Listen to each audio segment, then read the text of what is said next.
Welcome back kaibigan, marami po tayong pag-uusapan sa video ito. Kai Sotto magbabalik na po ng Japan B-League. So paano ang NBA? Paano ang NBA Summer League at yung mga invitation niya sa NBA Cups? At makikita rin po natin dito yung sinabi ng mismong chairman ng Japan B-League sa kanyang napakatinding plano. Simulan natin dito. Tapos na po ang season ni Kai dito sa Japan B-League at nag-post na nga ito ng pasasalamat sa Yokohama sa magandang opportunity and experiences nito dito. Ngunit sa dulo po ng kanyang mensahe ay may nakasulat na third season, check mark. Kaya nilinaw ko po ito sa source natin kung magbabalik nga ba ang pambato natin dito sa Japan B-League for third season niya.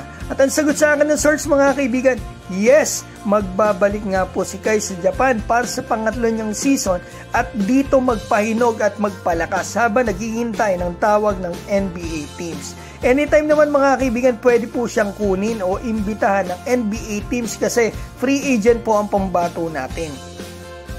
At yan din po ay kasama sa plano ng chairman ng Japan B-League para maging second best league in the world, pangalawa sa NBA. Sa interview sa kanya mga kaibigan, ilang linggo pa lang po nakakalipas, Japanese yung salita niya.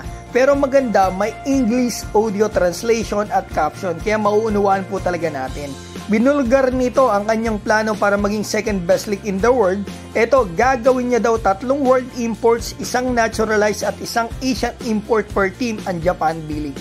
At ang isa pang plano niya ay gawing stepping stones ng mga top players ng Japan B-League tungo sa NBA. At akitin ng mga top players para dito maglaro sa pamamagitan ng malaking sahod sa patuloy na paglago ng Japan B-League. Yay! Many top players wait for the NBA to call them up when they get a chance.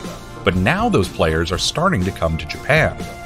As the B-League continues to develop and grow, the salary limit will be raised. And I think the environment will become more and more attractive to those players.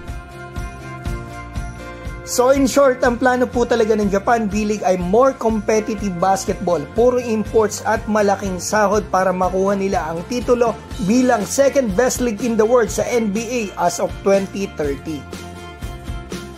So ngayon, balik po tayo kay Kai Sotto. Kung magbabalik na nga siya ng Japan B-League, ang tanong ng mga fans, paano ang NBA? Paano ang NBA Summer League? Paano ang NBA Cups? Mga kaibigan, di ba bago pa lang lumabas yung mga balita about dito sa mga camps ni Kai, may video na po ako na nilabas na open ang kampo ni Kai sa NBA Cups at Summer League pero wala pang napapag-usapan. Mga kaibigan, gusto kong malaman nyo po na ito po kasi lahat mga camps na yan ay pag-uusapan pang mabuti ng pambato natin kung ano makakabuti kay Kai, kung pupuntahan ba nila mga ito o ilan lang sa mga ito. At sa mga nagtatanong po kung may NBA Summer League invitation na ang pambato nating si Kai Sotto, ang sagot po ay ito, wala pa po sa ngayon.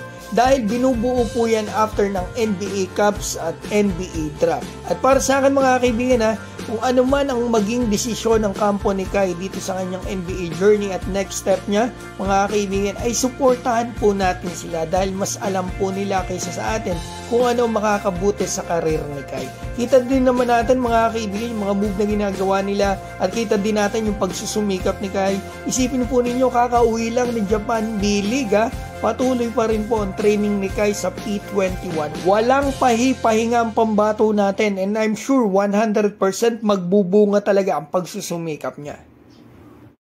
So ayan po ang video natin, mag-comment na po kayo dyan sa baba ng opinion nyo about dito. Ang hiling ko lang po, supportahan po natin si Kai, sama-sama po tayo. Mabuhay po kayo mga kaibigan and God bless.